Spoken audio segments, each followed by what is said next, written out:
Fuck it hard. Beg your pardon.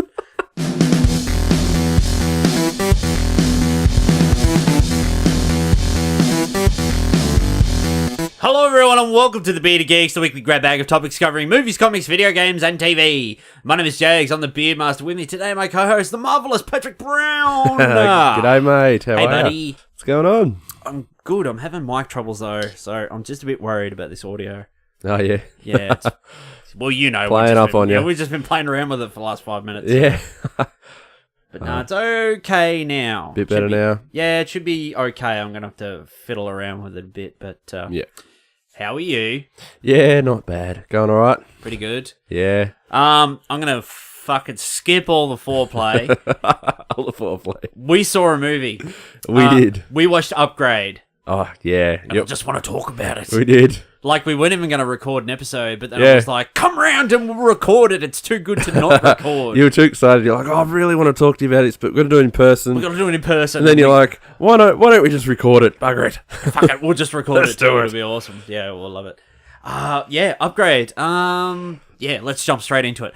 I've been looking forward to this movie. Written and directed by Lee One-L, who's one of the duo of the original like Saw team. Yep. So two Aussie boys, you know, they created like the first Saw and the Saw franchise and the Insidious movies and that as well. Yep. This is only his second film he's directed. Oh, yeah. The first film he directed was Insidious Part 3. Oh, yeah. Which is not bad. It was not a bad movie. I watched it, but I think I fell asleep at the end. Oh, So yeah. I was a bit weary. Yeah. I fell asleep on the couch at the end, I won't lie. But it's not, it's, you know, not a detriment to him whatsoever. I was just tired that day. Yep. But, yeah, like I saw the trailer for this. And you know me, I'm a sci-fi junkie. And, yeah, so I was just like, fuck, I need this. I've got to have this movie.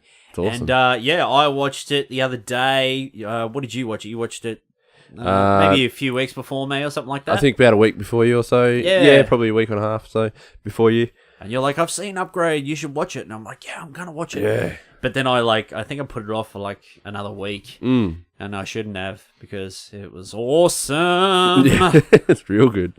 Are we going to do spoilers? I'd love to. Do you want to do full spoilers through the whole thing? Or do you want to we'll do spoiler-ish, but try to avoid it?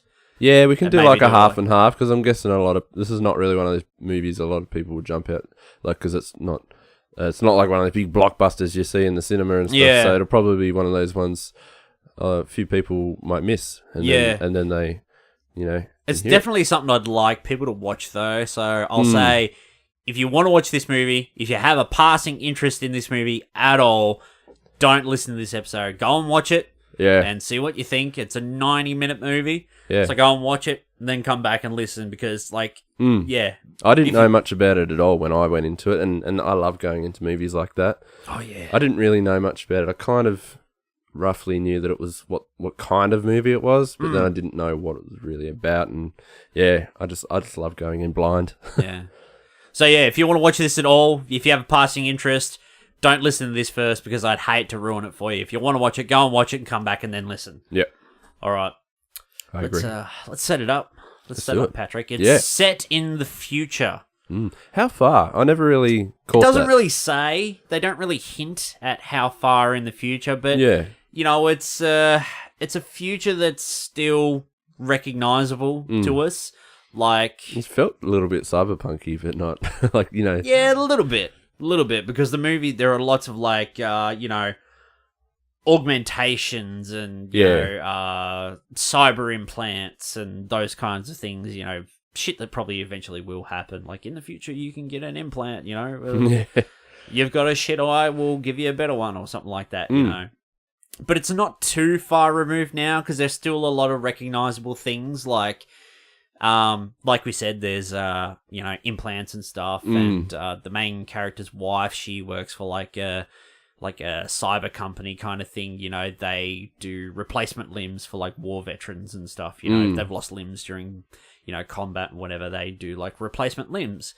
So it's not too far removed. There's still like a lot of recognizable elements. Even cars that you might see on the road are still, you got some normal cars that you probably see nowadays, and then there were futuristic cars. That were so you have like smart cars, like self-driving cars, and they've got like video screens on the inside, where people are swiping away with their hands, and but that really, those kind of elements, the smart cars, and there's like smart homes and that as well. So you walk into your welcome home, Patrick. Oh yeah. You've run out of eggs today. Can you order some more eggs? Done. Blim.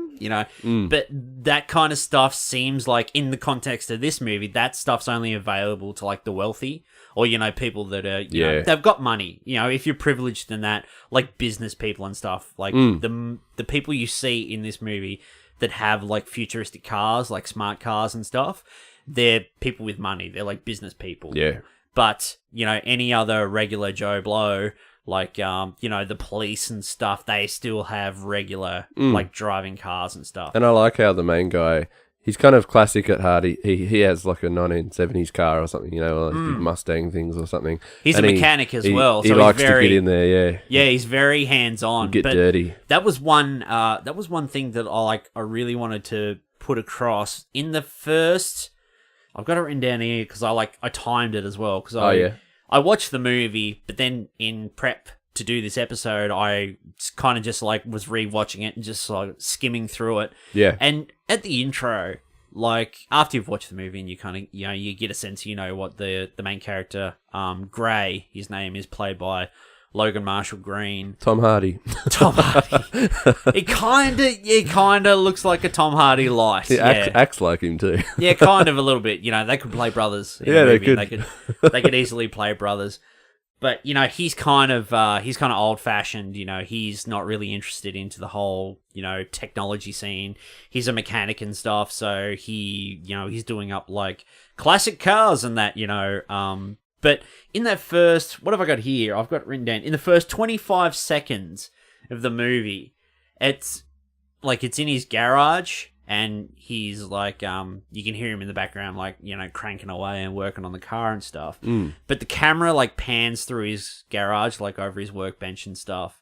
And in that 25 seconds, like, it really shows what kind of a character he is. Like, it really sets him up. Like, he's got like, he's listening to records, so he's got like a vinyl record player set up and he's playing it. He's got tools all over the bench. There's a baseball laying there. He's got car parts. He's got invoice books, like invoice books up on the shelf. So he's very old fashioned. He prefer to write it all down. Analog. He's got comics up on the shelf and that as well. He's got like a dartboard and basketball and a bike. So it really sort of shows in that first 25-30 seconds like what kind of guy he is. Yeah, he's very old fashioned, like in this world. He's very hands on. He likes kind of the analog, so he's not walking into the smart home playing hey, whatever, hey, smart house, play Metallica. And I think that really sets it up well. It just makes the character, more relatable in a way, because if you're thrown into a futuristic movie and then there's a guy in a suit and stuff and he's all futuristic and doing all this stuff that you're not really sure of, it might be really cool, but you can't really relate. Whereas he's, more of a character that's just like any of us really, or, and I thought that was really good. He's just thrown into this futuristic world. It's easier to project yourself into sort of his shoes. Yeah. It makes it, even though it's a, science fiction, fantastical film, with a lot of crazy stuff happening, it's still very, it's easier to, put yourself in his boots. Yeah, exactly. So that aspect, like, I really liked. Like, that's just, like, really creative filmmaking, like, in that first 30 seconds. Yeah, it just really kind of shows, whether consciously or not, what kind of a man he is, his character in that. I just thought it was really well done. Yeah. Like, I never really picked up on it the first time, it was just kind of like, it's just one of those establishing shots where it's just panning through the thing before it gets over.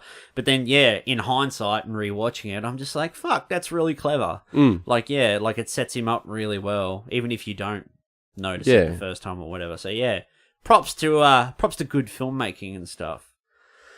But this world, there are more sci-fi elements and stuff. So there are like police drones flying around all the time.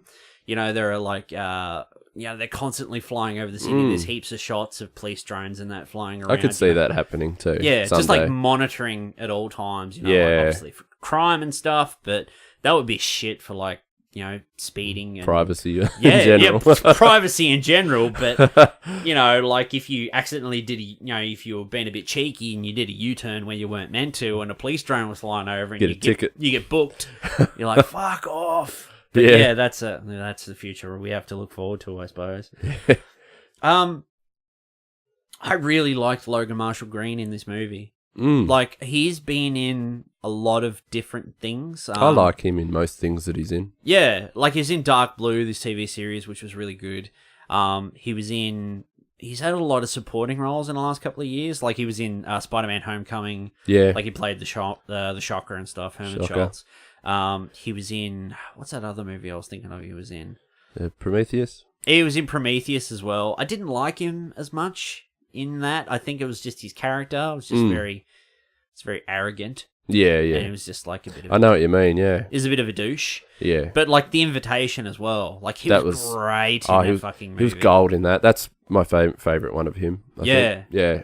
You could really soak into his character.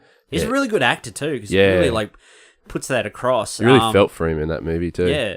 And you feel for him in this one too, because like I'll set up the story, because we kind of set up the world and stuff, but you don't really know what the story is. I have the official synopsis here, Patrick. Would you like me to read it to you? Go for it. Instead of me just piecing it together. Yeah. So, after his wife is killed during a brutal mugging that also leaves him paralyzed, Gray Trace is approached by a billionaire inventor with an experimental cure that will upgrade his body.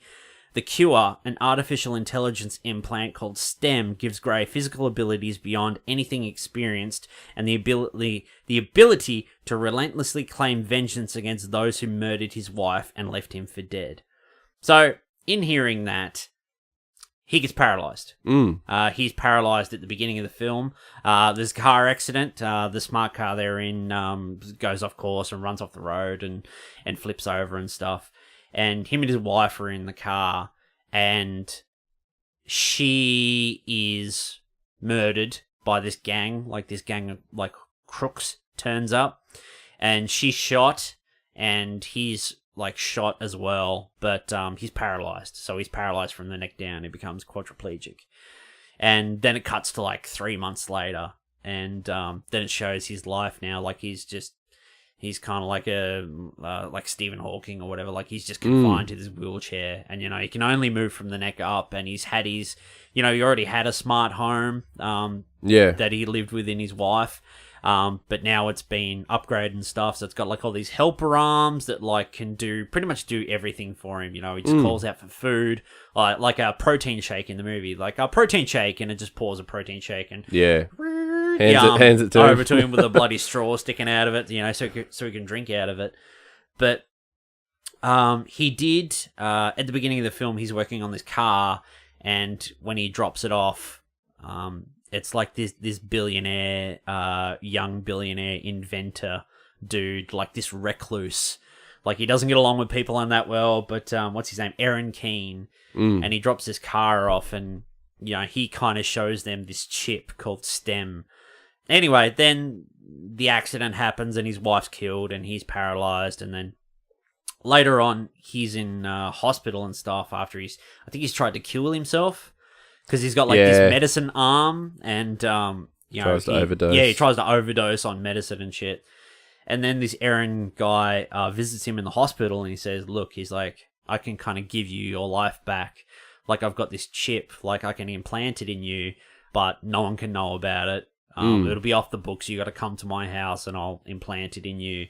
But, the reason he kind of wants to keep it hush-hush is because it's so, like, radical technology that, if he was to put it out there in the world, like human trial, there would be all this red tape and then he'd have to go through, and human trials, would take 5-10 years before he got to that point. So he's found this guy who's, paralyzed and stuff, and he's like, I want to implant you with this chip. And what it will actually be is the chip, because the connection to his body's severed, so his mind to his body, that connection's severed, so he can't work his body anymore. But what the chip will do, it'll be a bridge. So his brain will send commands to the chip, and then the chip will make it happen, like move his body and stuff. So it's kind of like a tandem. So like he works in like hand in hand with the chip in his body, and so I really liked that because it wasn't so far fetched in the way of if he had like an augmented body, like an entirely robotic body or something. Yeah, like we're just going to cut your head off and give you a robot body. Yeah, he's still human and everything in every way. He's got his entire body is his. It's just now in control of something else. And, it kind of it lets him take control still. He can do what he wants, but then it can take over as well and do something for him. He says to him, like, he's like, am I actually in control, or is it the chip?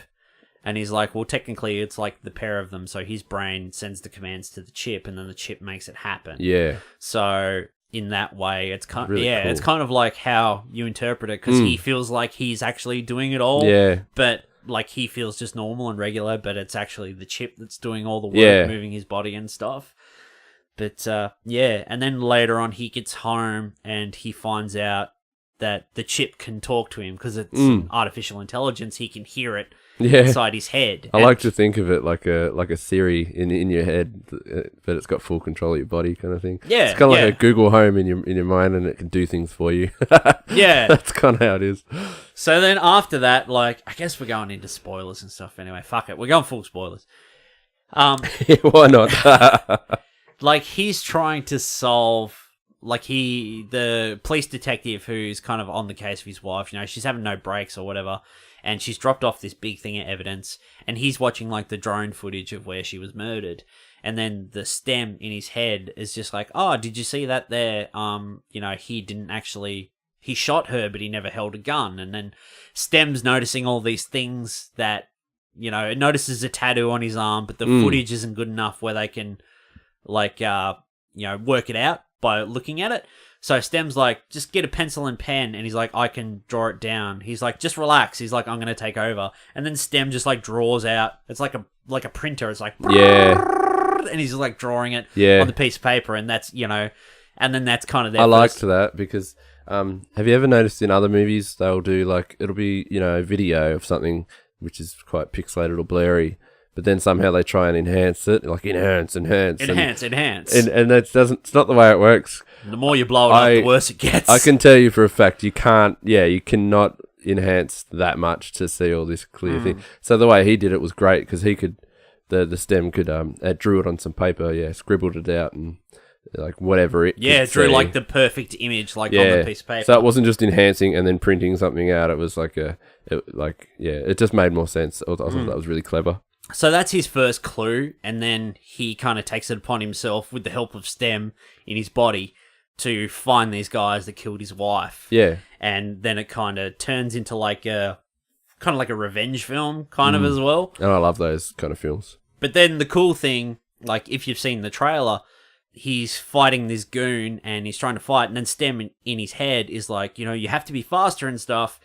And he's like, I can take over for you if you want. He's like, what? You can take over? He's like, yep, I can. You just have to say the voice command and I'll take over. And he's like, Stem, like, do it, activate or whatever. Because he's getting choked out. And it's like too much for him. He's like, gives him permission. He's like, permission granted. And then Stem just takes over his body. So, like, the body just goes on, like, autopilot. And he's literally from the neck up, just a passenger. Yeah. And he's just watching it. And then you've got the cool scene, it's in the trailer and that as well, where he's fighting this guy and his head's just like, what the fuck's going on? Isn't that great? And he's grabbing like glasses and plates and smashing this guy in the head, and he's like, oh shit. He's like, what the fuck? And I thought that was quite refreshing as well, just the way that you haven't really seen that before, in the way of his face is kind of like, what the hell, like shocked and a little bit surprised, and he doesn't know what's happening, but his body is like, kind of like a kung fu martial artist and just going to town on this thug, Yeah, like Stem can take over and then eventually he does win. Whereas and his face is just kind of in shock. It's funny. It's hilarious. So for like good or bad, like he's just a passenger, Yeah. And Stem just takes it upon himself to like stop this guy. He's like, And the way, like, Logan Marshall Green plays it is fucking, like, genius. Like, you watch it, and it's really good and stuff, but you don't really, like, you actually notice it. This is the one guy, this is the actor. He's doing, like, pretty much from the neck down, he's doing, like, all these robotic, like, fight moves. And then independently from the neck up, he's got to act like a guy who's not in control, and he's just like a passenger watching all this violence, and his body's just doing all this shit, which he's not in command of. And it's just, I just thought that was so fucking good. It was really cool.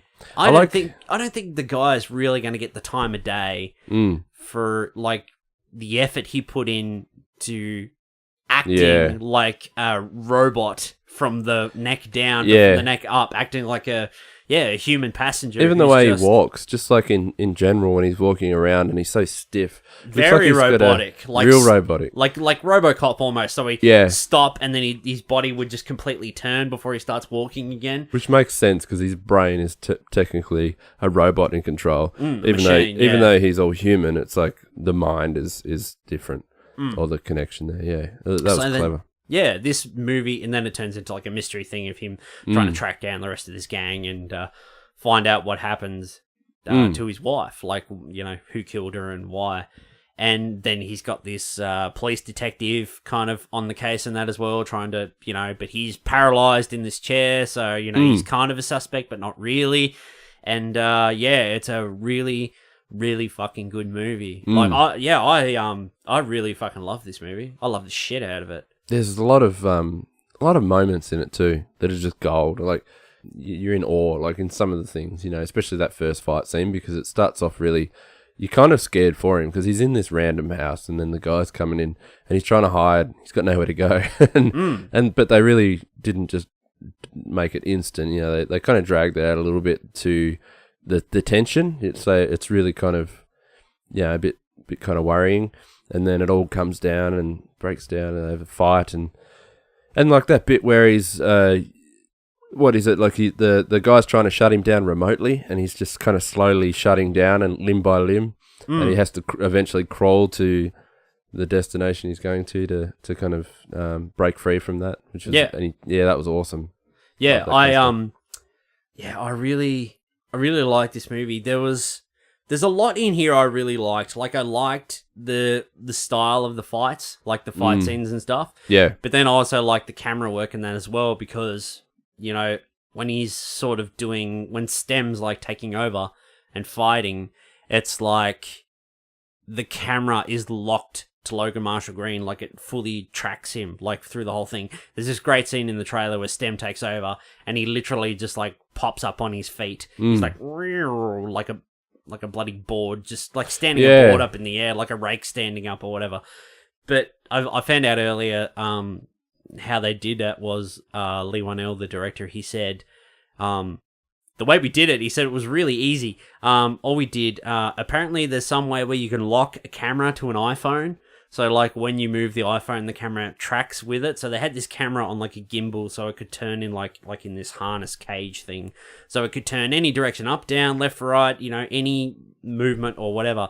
And apparently they just locked the camera to this iPhone, and they just, like, stuck it to Logan Marshall Green, like, taped it to his body, and then just his clothes over the top. That's awesome. And then where he moved, the camera just followed him the whole time. And apparently it's, and I don't know how they do that, because I don't know, maybe there's some kind of app tracks or... it, like it's completely locked to the iPhone, so wherever the iPhone moves, the camera moves in unison. I'd love to see what the camera's doing, and like someone's just moving the phone around. I want to see what the camera's doing. Yeah. It just kind of must just move around. I just thought that was such a cool idea. Like, I don't know how that actually works. I don't know how you can lock some kind of camera to an iPhone in like an app or whatever. They used it a few times too, But there's this great scene where he's doing like backflips and shit, and the whole camera like rotates, like when he's doing the flips and that as well. It's the really same effect that you know, paragliders and people in their wingsuits have when they got like their helmet. They got a giant rod attached to their helmet with a camera on the end of it. And you know how you get that perfectly, their head's the only thing that's locked still.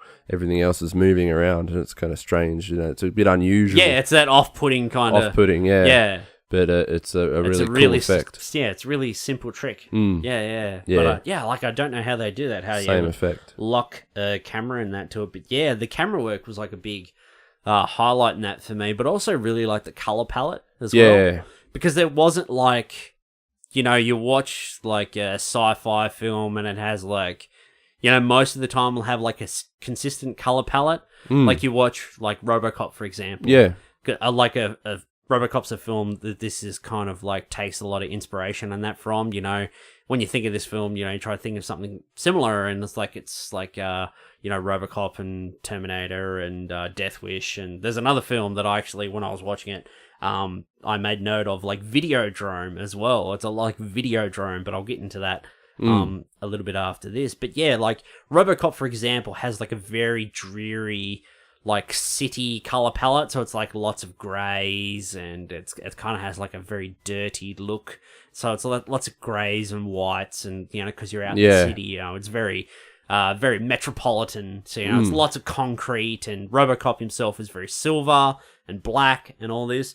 But like this movie, it wasn't locked to like one color palette. Like obviously there's red, like in the poster and stuff. There's like a lot of red and black, you know, in the poster. And in the movie, you know, like his car's red. Obviously blood in that as well. Yeah. And then you get like a lot of yellows and stuff in that as well. Like the first house he breaks into, like in the dingy neighborhood.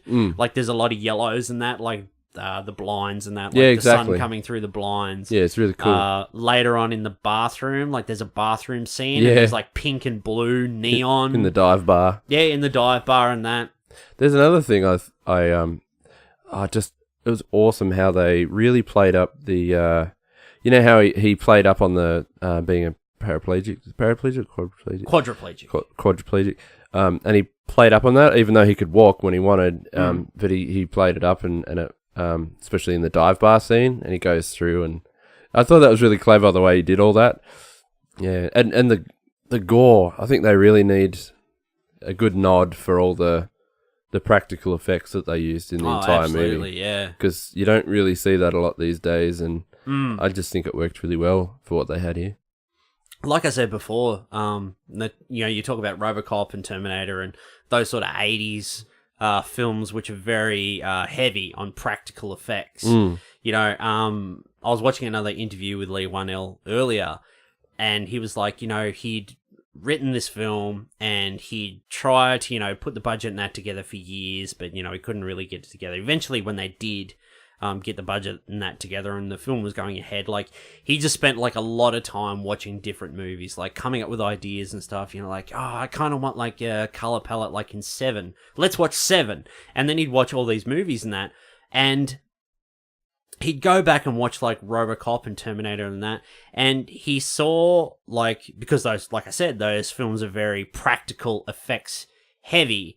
Like he watched those films and he's like, you know, all that stuff's already been done in camera, and that was 30 years ago. He's like, you know, with tech and that we got today, he goes, I feel like that kind of film, that would be doable for me. Like, that's what I feel I could achieve. If someone come at him, you know, and said, oh yeah, we want to make this movie, we're going to give you $100 million, and, you know, we want big effects, and we want big robots, and blowing up, and alien invasion, and whatever, and that, like, he just said, he's just like, that's too much for me. He's like, I couldn't do, you know, an alien invasion movie, or something like that, something big budget, lots of CG. He's like, but a smaller movie with a lower budget that forces you to be more creative with practical effects and that, he's like, that seems doable to me. Because, you know, this is only his second film, like, he's directed in that as well, so he doesn't really have a lot of experience in that as well. And that was a smart move, because it just worked out so well. And it really adds to this kind of movie as well. Yeah, I know. I think it was really good. Let's talk about the violence. I loved the violence, but I love the shit out of this movie, but there's probably two little things I have. They're not big negatives, but they're probably something that I would have liked to have, you know, I'll get into it. The violence. There's this one great scene. Obviously, we're in full spoilers at the moment, so we're pretty much full spoilers for the whole thing, but there's this scene where he's fighting this guy. He's in this guy's house, and he's the soldier, and he's in over his head, and Stem offers to take over, and he's like, you know, permission granted, Stem takes over, and he's just along for the ride, like, he's smashing his plates and that in this guy's head, and then this guy grabs a knife, and he's like, Stem, he's got a knife, and he's like, oh, we've got a knife too, and it pulls out a knife, and it's like, and stabs this guy. And then he turns around and tries to cut him, and he flips him around, and he gets the knife like between his teeth, and just pulls the knife back. Yeah, and like cuts all his jaw, and there's this splits great his whole head open. There's this great practical effect shot of like this dummy head where they pulled the knife through, and it just looks so fucking good. And then he drops him to the ground, and Logan Marshall Green has his big scene, like he has to go to the sink and vomit and stuff. He's like, I killed him, even though he wasn't in control, but it was still his body. And, you know, there are other scenes later on. There are more practical effects scenes. There's another scene later on in the movie with someone gets shot in the head. There's an exploding head. Yeah, that was great. That was actually great. But I really liked the violence. And when I watched this movie, it felt like a RoboCop to me. It felt like another Total Recall. Yeah. But the problem I had was, like, I don't know if I'm just sick, depraved human being, but I wanted more violence. Yeah, a little bit more. I wanted more of that. Like, what we do get is great, but I would have liked to, I feel like this kind of film needed a bit more violence.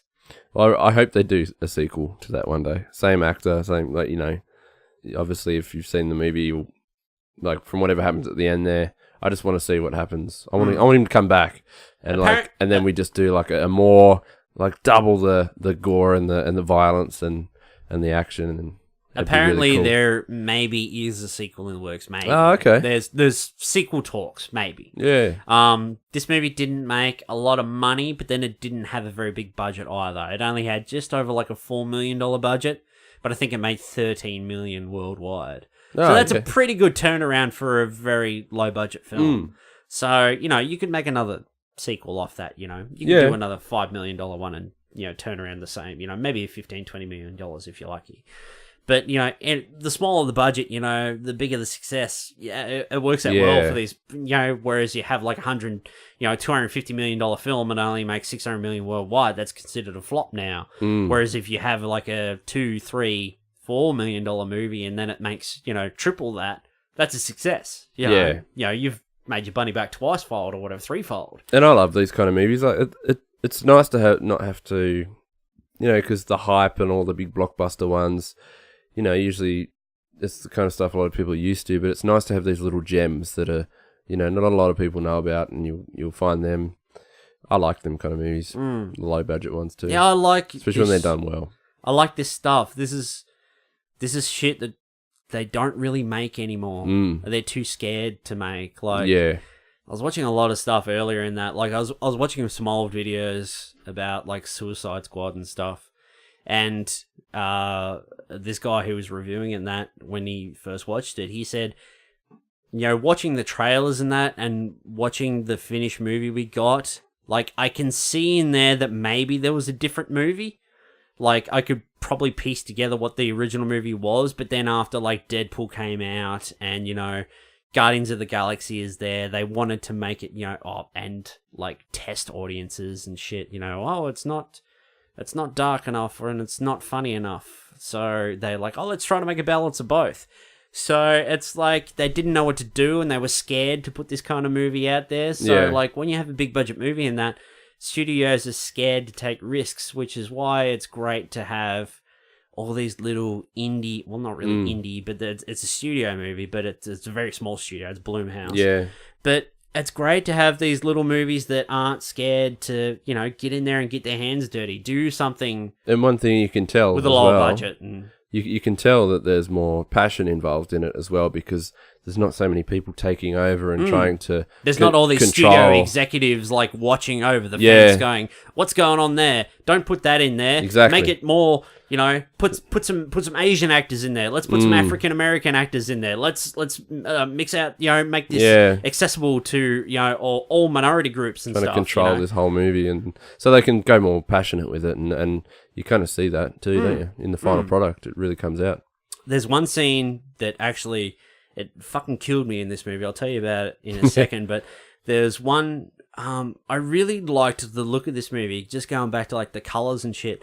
I really like the different color palettes and stuff, but there's this scene later on where Gray goes into like this project housing, like this dilapidated building, And there's this scene where he's coming down the hallway. Is he crawling? Is that when he's crawling? where he's crawling along the floor because they're trying to remotely shut down STEM. Yeah. And STEM's kind of like losing control and he's crawling along the floor.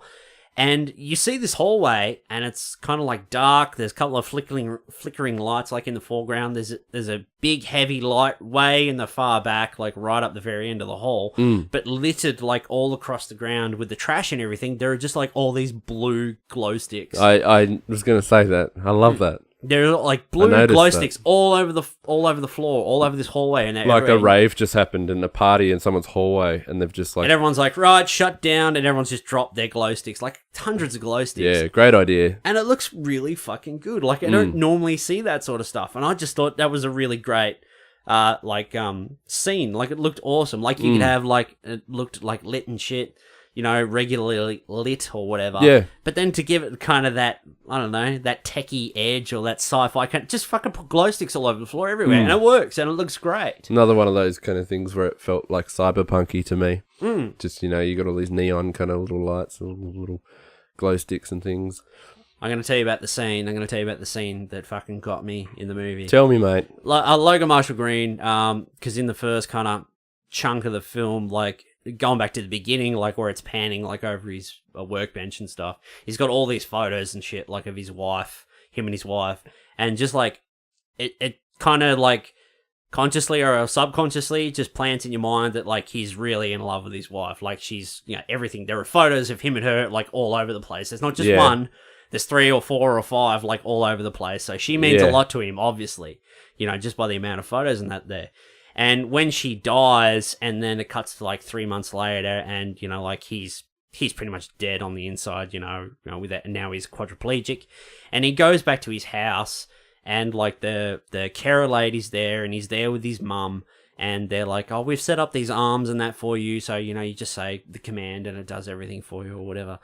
And his mum's there, and then it has like all these like real fucking depressing shots of him like laying in bed, and then his mum comes along and he says to his mum, and he's like, oh, you know, mum, you don't have to stay like 24/7. All this shit they've put in the house pretty much does everything for me. And she's just like, you know, I know, but I'm here.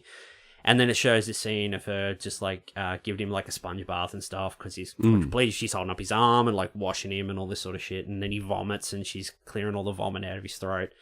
And then it cuts to this scene where he's sitting in the chair, because he's been in hospital for 3 months, he's grown a big beard, and he's sitting in the chair, and his mum's like cutting his beard and trimming his beard, and then there's just this static shot of like him sitting there in the chair, like, and the camera's directly in front, and he's looking like right at us, and his mum's trimming his beard, and then he just breaks down and he starts crying. Yeah, out of nowhere. Fucking got me, man. Like, I'm a big fucking softie, and I was just watching that. Like, he's just thinking about his wife, and she's gone, and then he just breaks down into tears, and like, he can't move from the neck down, so he's sitting in this chair, and it's all just from the neck up. And then his mum sort of sees, and she gives him a big hug, and he's just crying. You see this one tear roll down his face, and I was like, fuck, it's killing me. Like I was getting choked up. I was getting teared up, and just before when I was watching it again, like it come on, and I was just watching it, and I just got totally sucked into it again. And then he started to cry, and I was like, trap. Fuck, it's a trap. I can feel my eyes watering up. I'm like, you big softy, what's wrong with you? But yeah, like that fucking scene, like that was like the fucking like one of the standout scenes in the film. It's good. Like I he's love it. fucking great actor, man. Like he just conveys it really well. I think he's going to do bigger things too. He's starting to creep up a bit more and do some bigger roles. Now we'll move into just tiny little bit more spoilers before we go into the super full spoilers. Yep. But I was talking about like other films that kind of inspire this movie. Like if you've seen this, like if you like RoboCop or Terminator or Death Wish, because it's kind of in the vein of those films, because it's kind of like a sci-fi action, but it's kind of like a little bit of a horror movie as well. But then it's kind of like a little bit of a superhero movie kind of as well. It's kind of this guy who loses everything, and then he gets this big chip implanted, and now he's kind of like a superhuman kind of person, and he's figuring out like all these powers and abilities and whatever. Yeah. So in that way, it's kind of a little bit of a superhero movie as well. But it's also really, it's a body horror movie. And one thing that like really stood out to me for body horror is two things. After he kills the first guy, he fucking cuts half his head open with the kitchen knife or whatever. And then it cuts to the next scene, and it's the next day or whatever. And it's in the autopsy lab, and you've got the mortician dude, or the guy who's performing the autopsy, and he's talking to the detective, and he's talking to her, and he's telling her about, like, what he's found. He's like, this guy's come in, because in this world, people get, like, augmentations and implants, but they're not, like, heavily done. So if you've lost a limb, you might get a replacement, like, robot limb, let's say, or whatever, or something like that. Or you might get, if you've had an eye problem, you might get, like, a replacement eye or something like that. But it's never, like, super heavy. So, like, this guy's done the autopsy, like, on this soldier dude, and he's found, like, he's heavily augmented. He's got, like, computer implants, like, all through his chest. And then he finds, like, it really gives you, like, that body horror look, because it shows his arm, because he's, like... And also in the arm, there's, like, a fully functioning weapon implanted in his arm. So you see this arm splayed open. It's, like, cut. It's all flesh and that. And then on the inside, you see all these mechanics and metal and all that. So these guys, these soldiers, have been getting, like, functioning guns in their arms. And the muzzles are, like, in their palms. Yeah. So they hold their arms out and they can shoot bullets out of their palms. But then he's like...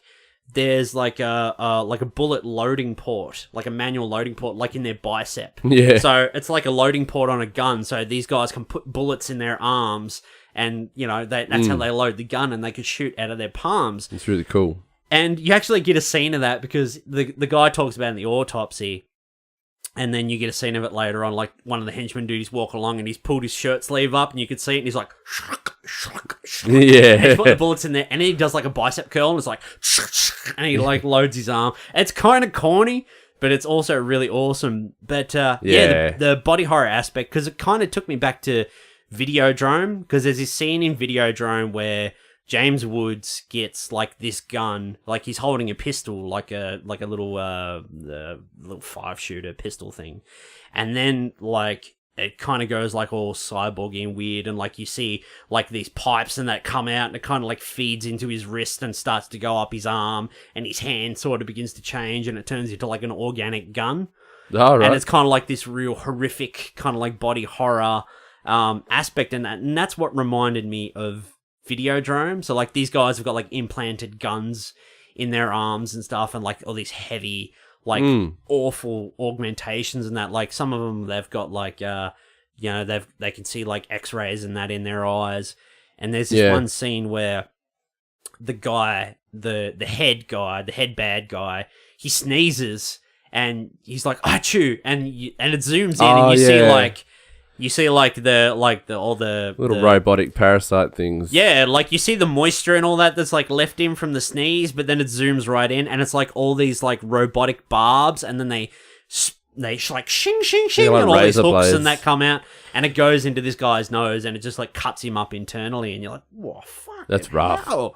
Yeah, it's rough as guts. Yeah, the arm things, they reminded me a little bit of like in Black Panther with Claw as well. Like, do you remember how his hand worked? It looked like a normal hand. Yeah, like Ulysses Claw. Yeah, and then it changes, like it pulls out and retracts, and his whole fingers. But he's got like an actual layers. like it's an That's actual crazy. like hand. It functions as a hand, but it's actually like a completely robot arm. Yeah. But this is kind of more horrific because these guys have actually had weapons implanted in their arm, so it's like deep in the muscle and in the flesh and everything. And when you see it, and it's the hands kinda don't change or gross anything. and Yeah, they horrifying and stuff.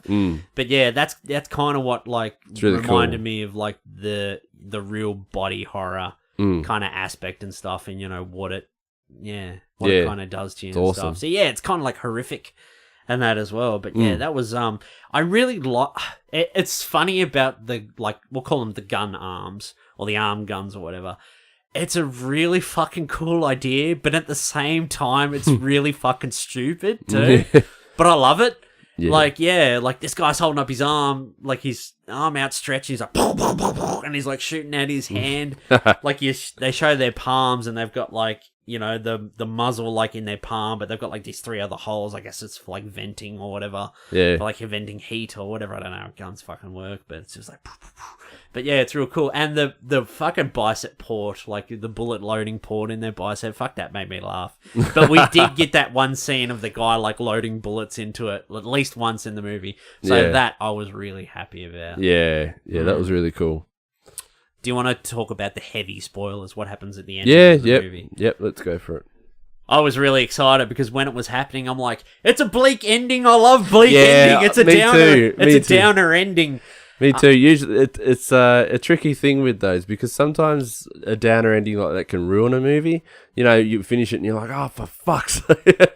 But this one was one of those ones I was like, oh, I kind of like that. That's really cool. I actually really liked the way it ended. I was hoping for that because this is kind of one of those tonal movies where it doesn't really need a happy ending in that way. Yeah. I don't know. Like, that's the way I thought. So, full spoilers. We've pretty much been doing full spoilers, but we're going to completely ruin the movie for you. So, if you don't want it ruined, go away and come back. It turns out that Gray's been going down. He's hunted down all these soldier guys and he's killed them all. And the head guy told him that Aaron, the Aaron guy who gave him the stem implant, like, he's the one who hired us. But we weren't hired to kill your wife. We were hired to cripple you because he wanted to implant this chip in you. He wanted to test it. And it wasn't a gun that shot him in the neck. It was like a surgical tool. It was like one of those things you use to put in cows' heads and stuff. What are they? It's just like a nail gun. Yeah, thing like or a something. bullet gun thing. I can't remember. It's like like a gas gun thing. Yeah. Yeah, just go. But yeah, so the job was to cripple him. So he goes to this tech guy's house to kill him.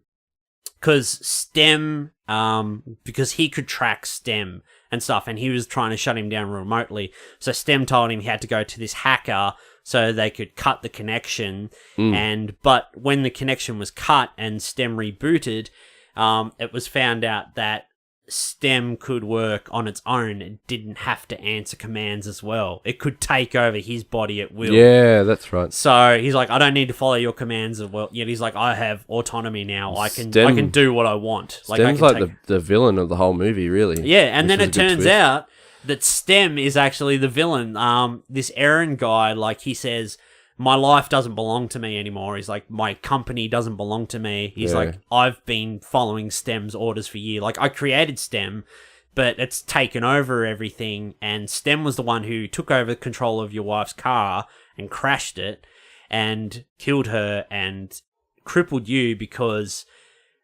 he's a very rare guy. He needed someone who had no cybernetic implants whatsoever because STEM wants to evolve. And its next step of evolution is to become human. But for some reason, whatever it is, it can't be in a body that already has cybernetic implants, which most people do in this world. Oh, yeah. So, because he's such an analog guy, he's, away from tech as much as possible. Target. He was the perfect host. So he was crippled and stuff. And then it goes on that Gray is in his own body and he's trying to fight against STEM.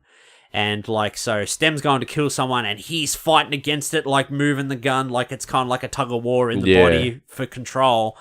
And then STEM says to him, he's like, look, he's like, you have a fragile human mind. If you keep fighting me, he's like, your mind will break. And he's like, fuck you. And then he shoots himself in the back of the neck, like, through the side of the neck, like, through the chip. And then he wakes up in hospital and his wife and that's there. And it's like, we had an accident and you've been in the hospital, you've been out of it for a couple of days or whatever, but everything's okay. And he's like trying to talk to STEM and STEM's not there and he doesn't believe it. And then everything lives happily ever after. But oh no, it doesn't, because his mind actually snapped when he was trying to fight against STEM. Because I didn't pick up on it when I first watched it, but after thinking about it, there's a scene in the middle of the film where Gray gets back to his house and he's like, I need to sleep. I have been awake for 2 days. And STEM's like, no, we got to keep going. He's like, nah, fuck that. I need to sleep. And then he goes to sleep. But then I realize that STEM may have been trying to push him beyond his limits so his mind would break sooner. His mind breaks and now STEM's in full control of his body. It can talk through his mouth. And it's like, where's Grey? He's deep in his own mind. He's locked away where he can be happy forever or whatever. And now Stem's got complete control of his body, and he kills the Aaron dude, and he kills the cop, and he kills everyone, and then he just walks off. No witnesses. Yeah, there's no witnesses. So he's free. He walks out into the world. He's completely human now. He has a human body that he's taken control of. So he's got his evolution. And, he walks off, and Grey is, like, trapped in his own mind, but doesn't know it because his mind broke. And it'd be a great sequel because if they did do one, because there are, like I said, there's only, he's got no witnesses. No one knows about, he's free. This Stem is now free, and he's got this body, but the only other person who can come out is in the mind. Grey. Or I had another idea. That's kind of like the Superior Spider-Man story where Doc Ock's in Peter's body. Oh, yeah. But, like, Peter's subconsciously, like, deep in his mind, and he's trying to fight and get his body back. That's kind of like that storyline. Oh, right, yeah. But I thought you could do that, or what you could do is you could do, like, Grey's taken over, like, this Aaron guy's company, like his big tech company, and he's creating... he's pretty much like taking over the world. Maybe he's creating other stems than that, but they're completely controllable or something. And you could have another person that has their own stem, but they're aware, but make like Grey and Stem, like the guy from the first movie, make him the villain. And, maybe he's like deep in his own mind and he's trying to fight back, but you've got someone there who's maybe... Like a good guy. Yeah, who's made... Like Prototype too. Like in Prototype where you played as Alex Mercer, and then in the second one, Alex Mercer was the villain. I like that kind of stuff. Yeah, that'd be really you brought in another protagonist, so maybe you could do something like that, but, I would be very happy if this movie didn't have a sequel. As much as I'd love to see more. Because there's always that risk that it could be a flop, and then it's like... it's never as good as whatever, but... Then they might ruin the first movie in a way. That's the risk you take, I suppose. Yeah. With these. But they could do a lot with it now that they've kind of made this little world for themselves, and they've definitely set a tone. And they could, if they brought back that kind of violence, I suppose they would need to bring back more cybotic guys that have got really cool kind of augmentations and things like that. So, I'd love to see some more in that way. And have him evolve. Stem can show how he's going to evolve, what his plan is. Yeah. I'd love to see that unravel a bit more. Maybe he makes like copies of himself, like he starts cloning copies of Grey, that are completely Stem controlled. But then maybe Grey takes back over his own body, maybe, but there are all these other clone versions of him that are controlled by Stem. Or whatever. I don't know. But yeah, there's a lot of different ways you could take it or whatever. But yeah, I love this movie. Like, the only nitpicks I probably would have... It's not really, but I probably would have liked to have seen a little bit more violence. Yeah. Because I just feel like this kind of movie, like a RoboCop or a Terminator or a Total Recall, it could have done with a little bit more violence. Yeah, but it's perfectly great as it was. But the ending in that as well, like where it turns out that Stem was the mastermind behind everything, like... If you really think about it and you keep that in the front of your mind that Stem was in control of everything, if you kind of go back through the movie, you can pick a little plot hole here. Like, if Stem was in control, then why did this happen? There's one, like, I sort of had those surface thoughts, but I'm like, I'm not going to go into it and think about it anymore because I'm just going to ruin it for myself. Like I don't care. Like as if it wasn't thought out. Yeah, like it was like, how doesn't that contradict this happening if Stem was in control the whole time? But it doesn't matter. Like, I could read into it a bit more, but I don't want to because I fucking love the shit out of this movie. This is definitely in my top 5 of this year. Yeah, nice.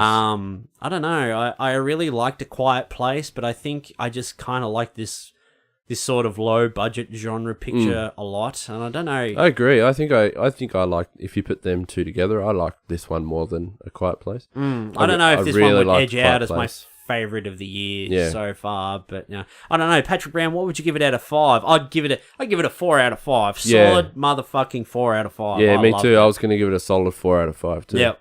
Yeah, like no more, no less. Like but I fucking love the shit out of this movie. Like it's one of those ones I just recommend to everyone. Like, absolutely, I already have actually. I've recommended it to my brother-in-law and stuff like that. And he's like, "Oh, what is that?" And I told him all about it. He's like, "Yep, I need to get it." I was telling someone at work about it today. Like, I'm going to tell you about this movie because I know you're not going to watch it because it's not your kind of movie. But I'm going to tell you everything. And I pretty much was going over the shit that's in the trailer. Yeah. And then they're like, "Shut up! Don't tell me anymore because I kind of want to watch this movie." And I'm like, "Yeah, fuck, dude, really?" I'm like, "That's awesome. Go and watch it then." So, fucking love this movie, man. Like, I think this is one of Logan Marshall Green's best performances. Like, I loved him in The Invitation, but like, I think just of what he had to do to go through this, like being able to sell himself, like in the movie, at that his body is being controlled by an artificial intelligence, but to at the same time being, you know, himself, like a passenger in your own body. You know, you're just reacting to all this shit that your body's doing that, you know, you may not agree with as well. Yeah. Because, you know, the first guy that he kills, like he wouldn't have done that himself. He's It'd be scary if you think about it. To have your own body taken over, you have no idea what's going on. Yeah, like you can feel what's going on, but you're not in control, and then your body just kills someone, like nearly cuts their fucking head off. Yeah. And then, he's just like totally shocked. And like his acting in this is so fucking good. Like to be like in the deepest, darkest pit of sadness, like the woman of your life dying, and he wants to kill himself and all this sort of stuff, to, you know, then becoming a shit starting to look up because I can now walk in that again, and now I've got this thing inside of my head, and now it turns into a revenge movie, and I want to get revenge, and now we're taking it too far. I don't want to kill anyone. Yeah, it was great, man. I fucking awesome. loved it. Yeah, and I thought he was excellent in this movie. I really did. It was I loved unreal. it. 4 out of 5. I fucking loved it. Go and watch it. Go and fucking watch it now. I want to watch it again. Fuck, it was good. Yeah, Again. Again, another. Patrick Brown, if people want to find you online, where can they find you? PatrickBrownArt.com. Go on Instagram and find me under Patrick Brown Art as well. And you could also go on, my Facebook page. Did I say that already? I don't know. No, I didn't. Facebook page, Patrick Brown Art. And you can find me on DeviantArt as well, just under Patrick Brown. And pornhub.com/Patrick Brown. And if you want to find the Bearded Geeks online, you can go to Facebook, facebook.com/Bearded Geeks Pod. Where if you want to listen to the show, we're on SoundCloud and iTunes, where you can also download the show if you're on the go or going to the gym or whatever. And you can listen to the show on YouTube. We're on YouTube as well. If you want to buy a motherfucking t-shirt, Patrick Brown, or some fucking stickers, or a hat, get some merch, or a hoodie, you can go to tpublic.com and search for the Bearded Geeks. And if you want to check us out anywhere else on our socials, we're on Twitter at Bearded Geeks Pod, and we're also on Instagram at The Bearded Geeks. Thanks for coming in to talk about Upgrade with me, mate. Like, good, mate. It's a we pleasure. were texting, like I texted you, and I was like, I just watched Upgrade, mate. And you're like, oh, tell me what you thought. And I'm like, yes. I don't really want to tell you. I want to tell you in person. Come around. We'll have a beer and we'll talk about it. Get around it. I was like, fuck it, this is too good. Let's record it. Let's record it as well.